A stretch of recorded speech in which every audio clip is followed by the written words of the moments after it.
Ipinapaubaya na ng Kamara, partikular ng prosecution team sa Senado, kung kailan aaksyonan ng articles of impeachment laban kay Vice President Sara Duterte. Ito ay kasunod ng pahayag ni Senate President Chis Escudero na sa Hunyo na nila maaksyonan ang impeachment. Ayon kay Deputy Majority Leader Lawrence Defensor na miyembro ng prosecution team, bagamat nakasaad sa konstitusyon na dapat magsimula agad ang paglilitis, igagalang nila ang hakbang ng Senado na maghanda at aralin ang impeachment rules. Kung mas maaga kasi aniya may latag ang mga ebidensya ay mas maaga gugulong ang due process. Sinang-ayunan nito ni isa Rider Party List Representative Rog Gutierrez at sinabing hahayaan na nila ang proseso ng impeachment sa Senado. Sa ngayon ay maghahanda na lamang aniya sila sa panig ng prosekusyon lalo na ang pagplano sa articles of impeachment. Kasama na ang pagkakaroon ng information campaign para mas maintindihan ng mga Pilipino ang proseso ng impeachment. Alam po ninyo, kapag hindi ka raw pumirma, merong consequence.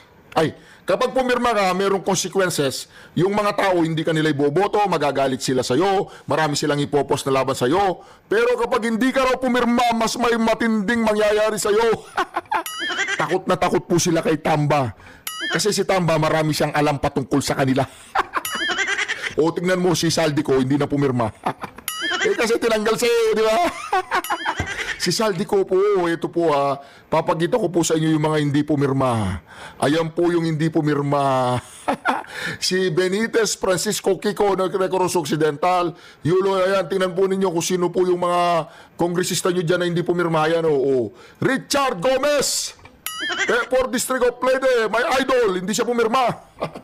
Hindi naman bobo yan, Alam po ninyo kung kanino ako nabilib. Masasabi ko nabilib at nagtaka. Alam po ninyo kung kanino. Ayan po si Corbera Dale. Ayan po Corbera, anong tawag diyan? Corbera Dale Rodriguez Rufus, Subiri Jose Maria. Ayan po. Diba? Sino pa hindi pumirma? Si Pipi Sara na yan. Hindi po ba mga ka-reaction? Ayun ang sinasabi natin doon. Diba? Kaya meron pong mahigit 100 yata ang hindi pumirma. Kaya makikita po natin dito mga ka-reaction. Ako na kahit papano na-touch po ako. Pero may backfire po yan. Si Saldico hindi pumirma, Bobong Tamba. Si Saldico hindi pumirma. Anong gagawin natin yan? Ito naman po, pakinggan po natin ito mga ka-reaction. Banatang Chis Escudero and Franklin Drilon. May nagbanatan po sila mga ka-reaction. Ito. Hindi pa yan. Naglabas ng pahayag si dating Senador Franklin Drilon kaugnay ng prosesong dapat na ginawa ng Senado pagkatanggap ng articles of impeachment laban kay Vice President Sara Duterte. Aniya, dapat isama ng Senado sa agenda nito ang impeachment complaint upang mai-refer o maisangguni sa impeachment court. Ito ay dahil hindi nga makakaaksyon ng Senado dito pagkatapos mag-adjourn ng sessions. Ngunit kung nai-refer ito, maaari nang umaksyon ng Senado bilang impeachment court hiwalay sa pagiging legislative body nito. Remedyo anya dito, maaaring tumawag ang Pangulo sa Kongreso para sa isang special session para magawa ng Senado ang constitutional duty nito na umakto bilang impeachment court upang litisin ang ikalawang Pangulo. Dagdag pa ni Drilon, ang pagtawag sa Kongreso para sa isang special session ay tanging karapatan ng Pangulo na hindi maaaring questionin maging ng Korte Suprema. Kinuwestiyon naman ni Senate President Francis Escudero kung ano ang problema at ano ang mayroon para remedyohan. Iginit ng mababatas na wala silang kaukulang oras para talakayin ang impeachment case bago mag-adjourn ng sesyon ng Senado noong Miyerkules. Muli nitong tiniyak na tatalakayin ito sa pagbabalik ng mga sesyon sa June 2 matapos aprubahan ng impeachment rules. Susunod rin anya siya sa batas at legal na proseso, hindi lilihis dito at itatrato itong gaya ng ibang impeachment case. Mariin naman tinutulan ni Senador Amy Marcos ang impeachment trial laban kay VP Sara. Ayon sa presidential sister, ayaw niya ng impeachment, destabilization, revolutionary government, resign at gulo at lalabanan niya ito hanggang sa dulo. Sa dinami-rami anya ng problema ng mga Pilipino, kabilang na ang mataas na presyo ng bigas, kawalan ng trabaho, kulang na sweldo at iba pa, impeachment at destabilization ba anya ang solusyon? Alam po ninyo nung tinanong si Amy Marcos ng mga reporters, tinanong po siya kung bakit, si VP Sara tinanong patungkol kay Amy Marcos. Sabi po para yata gustong ipatigil ni Amy Marcos yung impeachment. Alam po ninyo kung ano sagot ni VP Sara? Tanong nyo sa kanya, bata gusto niyang ipatigil. Hindi na po interesado si VP Sara sa kanya. Namo. Hindi na po interesado si VP Sara sa mga Marcoses. Never again. Namo. Sabi niya, ano pong masasabi ninyo na si Jaime Marcos gusto niyang ipatigil yung impeachment? Tanongin niyo siya bakit gusto niyang ipatigil yung impeachment. Wala na po. Wala na. X na yan kay VP Sara. Namo. Di po ba mga karyaso? Tuloy natin. Nakakahiyaan niya ito at dapat harapin ang dumarami at tunay na problema ng bayan. Sinabi naman ni Escudero na nirerespeto nito ang desisyon ni Senador Marcos. Pero yung ganung statement hindi makaka-apekto sa kanyang pagiging impartial or fair as impeachment judge. She was talking of the impeachment process. Not, okay lang naman sabihin, bakit ba? Sana wag na lang. Karapatan niya yun. Okay. Wala naman siyang binanggit o sinabi kaugnay sa boboto sa pabor o kontra doon sa nasasakdal. Asher Kadapan Jr., UNTV News and Di po ba doon siya nasasakdal? Doon sa nasasakdal. Di po ba mga kareaksyon? Makikita po natin dyan talagang yung tinatawag nating backlash. Ito po, babaklashin natin yan. Ayan. Ito po mga kareaksyon ng mga party list. Di ba? In fairness, Bautista Lim, Dumper, ito, Busitas, Ekis yan. Hindi siya pumirma kasi gusto niya makakuha ng boto ng mga Duterte. Bawal, Busitas. Huwag kang buwisit, Busitas, huwag ka nang umepal. Duterte Youth, ayan o. Ako,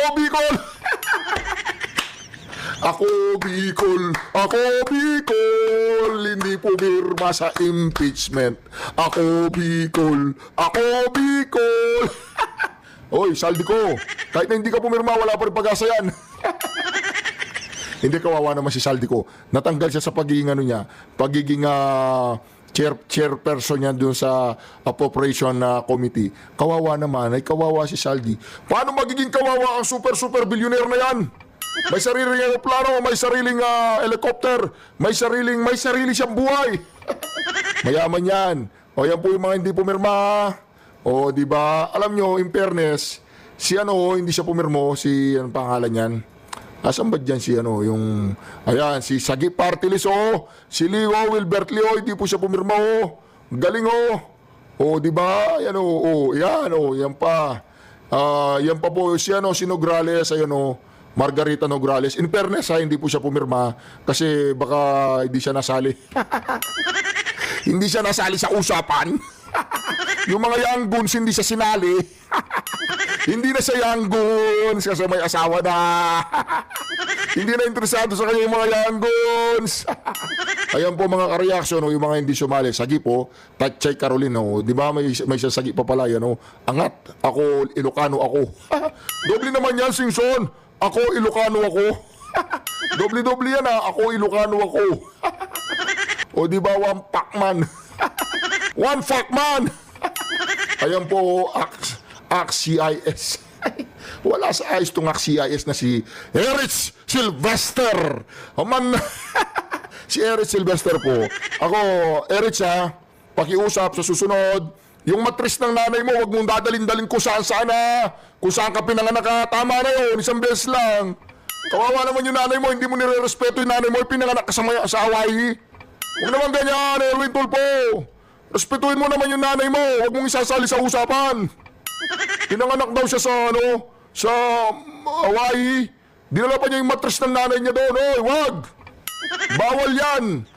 Ano yun? Transmatris? Hindi pwede yun. Namo. Bawal yun, Erwin, huwag mo nang gagawin yun. Mag-focus ka na sa karir mo ngayon. Okay?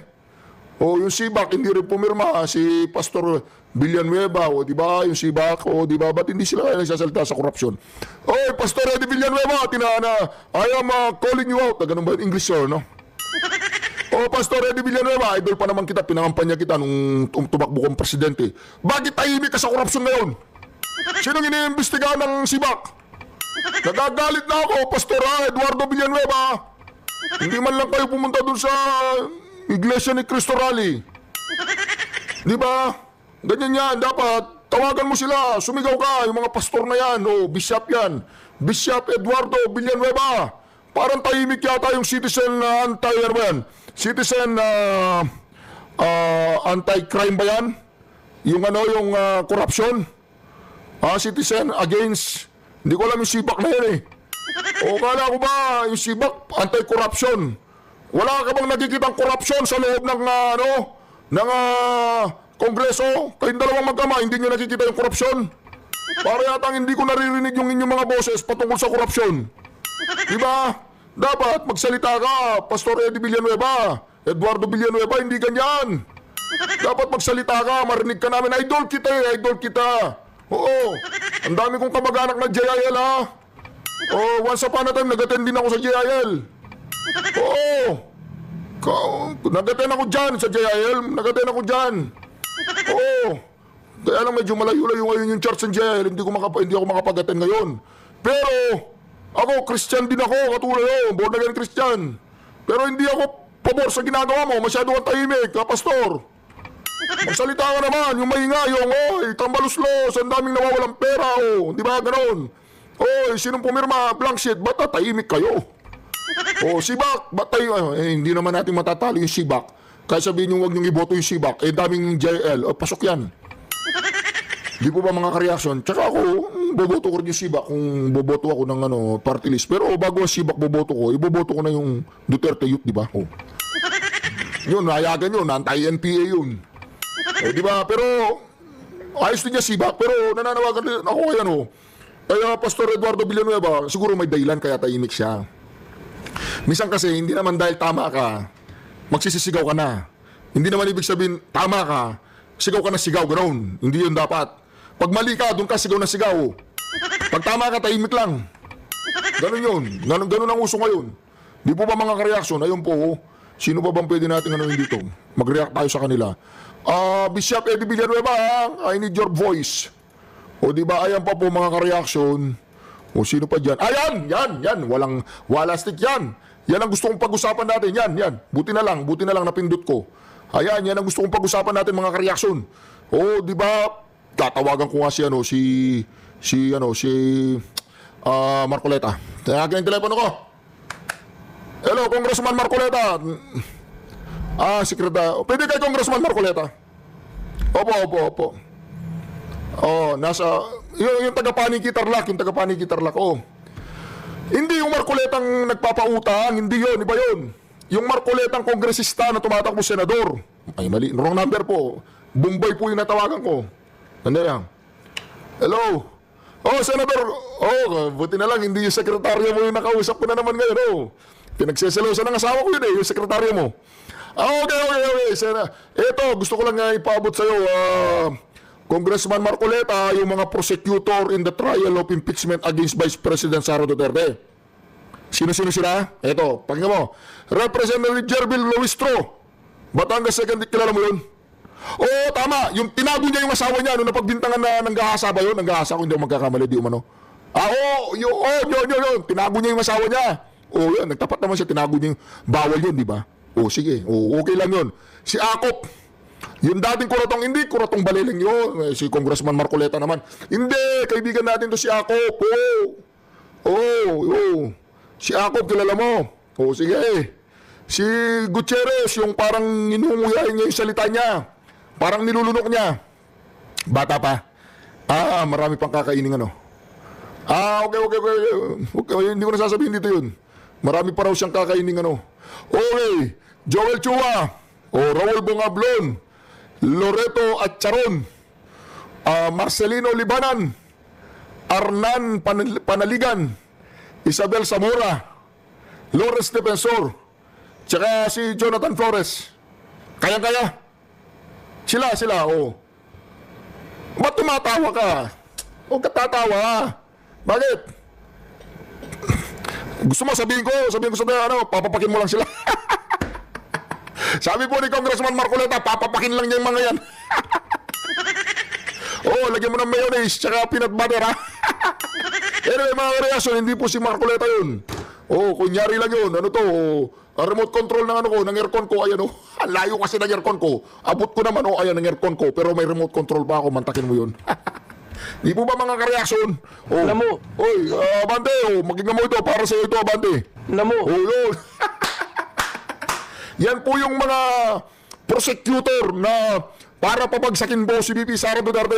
Namo. Mantagin mo, Jelbir Luistro. Mantagin mo yan. Napili ka. Namo. Jerbil Ruistro napili. Attorney Jerbil Ruistro, tinago mo ba yung asawa mo? Tanong lang. Namo. Kasi yung asawa daw niya, gwapo, pogi. Inahabol siya ng mga magagandang babae. So, tinago niya. Kasi pag nakakita ng babae yung asawa niya, baka hindi makapagpigil. Ganoon. Namo. Okay.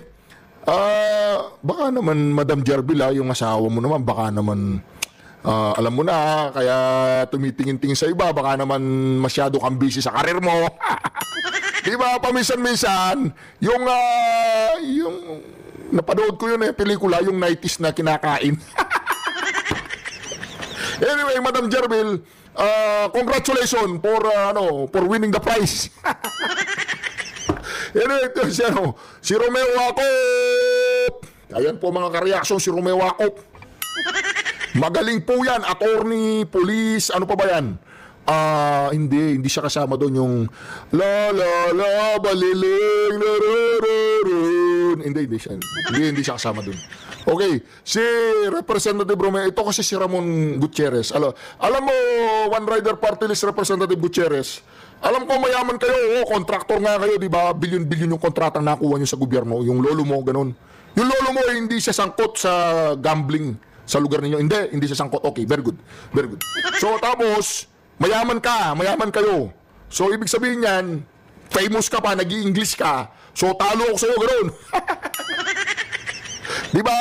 O, kung talo ako sa'yo, anong gagawin natin? Shot na lang natin, no? Shot na lang. Ay, Ramon Gutierrez, ayusin mo yung pag-English mo, ha?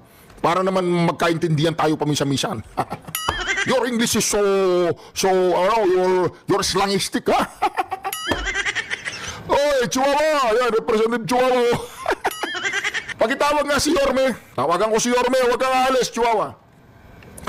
Hello, Yorme. Ako yung vlogger mo nung tumatakbo kang presidente. Ako yun. Ako yun. Huwag kang mag-alala. Sige, takbo ka ulit. Matatalo pa na. Takbo ka ulit. Labanan mo si Madam Inday Sara, ha? Mag-isa mo. Hindi ko ikaw sasama sa'yo doon. Pagkalaban mo si Bobong Marcos, sasama ko sa'yo. Kay Inday Sara, siyempre, tabla-tabla tayo dyan. Anyway, Yorme, itong si Joel Chua, yung sinigaw-sigawan ka sa Gedli, yung sigaw-sigaw, yung sinigawan kanya, di ba? Sa meeting. Prosecutor daw yun. Kasi may magaling tumahol. Ganon. Okay, very good. Si Yorme yun. Di ba? Imaginary Yorme lang yun. Raul Bonganlon. Ako Bicol to, di ba? Tawagan mo nga si Saldi ko. Walang respeto tong si Bugalon, ha? Hey, Saldi boy. Hey, boy. Are you in your helicopter right now? You are in your private airplane, my friend. Raul Bugalon, right now, is one of the prosecutor. Yes. Yeah, man. Prosecutor. Okay. Magandang kasunduan na nangyari. Okay, very good. Okay. Bye. Magandang kasunduan daw po nangyari. Walang magawa si Saldi ko. Wala po siyang magawa. Anyway, mga reaksyon, kung sila po ay tumatakbong kongresista sa inyong mga distrito, ayan po sila mga kareaksyon, iboto nyo po sila para ang distrito po ninyo ay manatiling ganyan na lang. Para yung distrito ninyo walang magbabago kasi sila rin naman, di ba? Kung sila magiging kongresista, di walang nagbago. O di ba? Okay lang yun. Walang nagbago.